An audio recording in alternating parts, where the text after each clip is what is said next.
Hey, what's up guys, Soldier Knows Best here. Now, if you thought Samsung was done with just announcing their Galaxy S10 phones, you were wrong. Today, they've also officially announced and unveiled all the details about their new foldable phone, the Galaxy Fold. And so this phone is unique because when it's folded up to look more like a traditional cell phone, it has a 4.6-inch Full HD Plus display. And then when you unfold it, you have a 7.3 Infinity Flex OLED display. Now, I have no doubt that these displays will be quality, but I have one kind of issue with the outside display.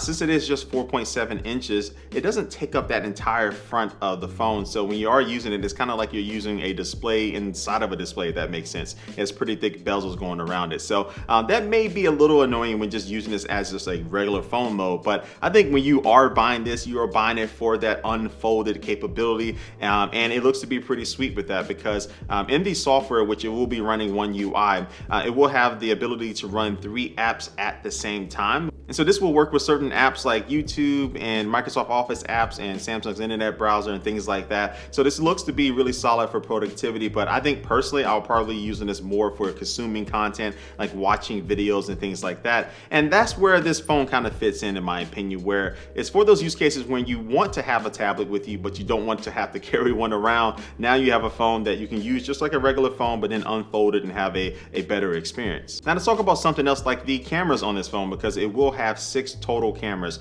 You're gonna have 3 on the back. You're gonna have a wide angle, ultra wide angle, and also a telephoto camera. And then when it's unfolded on the inside, on that front display, you will have 2 cameras. You'll have just 1 selfie camera and then 1 depth camera, which will help with your portrait mode selfies. And then when it's folded up on that outside display, you will just have 1 selfie camera. And so Samsung, like me, do feel that you can never have enough cameras, but I actually am interested to their decision not to put a depth camera on the outside display next to their selfie camera, because I think a lot of times when I want to take a portrait mode selfie, I may not want to unfold the entire thing and hold it out. I may just want to use it just in the regular cell phone mode and then take that picture. So I am interested in that decision, but again, we'll see how that works out. Now, as far as some of the internal specs, it is running a Qualcomm octa-core processor alongside 12 gigabytes of RAM, and it has 512 gigabytes of storage, but it does not have a micro SD card slot. And then when it comes to batteries, it has 2 separate batteries that work together to form a total of 4,380 milliamps. Now, when it comes to the fingerprint scanner, it has one just like they've done on the Galaxy S10e, where it's actually embedded inside of the home button on the side of the phone,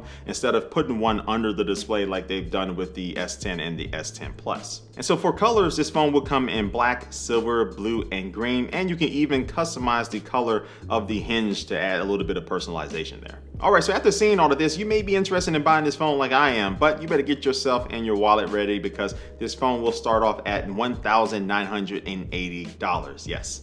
It's a pretty hefty price tag. Now, I know some people are gonna say, well, it's overpriced, this is way too expensive. And honestly, this is gonna be kind of the next generation tech that you can buy now. And this is gonna be for a select amount of people who have the money to spend on it, but also to just wanna have something that's different and unique. So it's not necessarily meaning that this phone is gonna be a slam dunk, but this is kind of a test for this type of market. And if you're willing to pay that price, well, get ready to get tested out, because it's definitely gonna test you and your bank account. And so this phone will launch on April 26th in the US and on May 3rd in Europe, and there will be 2 different versions, an LTE and a 5G version that you can choose from. And in the US, it will launch at first on AT&T and T-Mobile. So that's it. This is what we know about the Galaxy Fold right now. Leave your comment down below if you're interested in spending your hard-earned money on this phone, and also just give me your overall thoughts about this. And also be sure to subscribe to me here on YouTube. And like always, I do want to thank you for watching this video, and I will catch you later. Peace.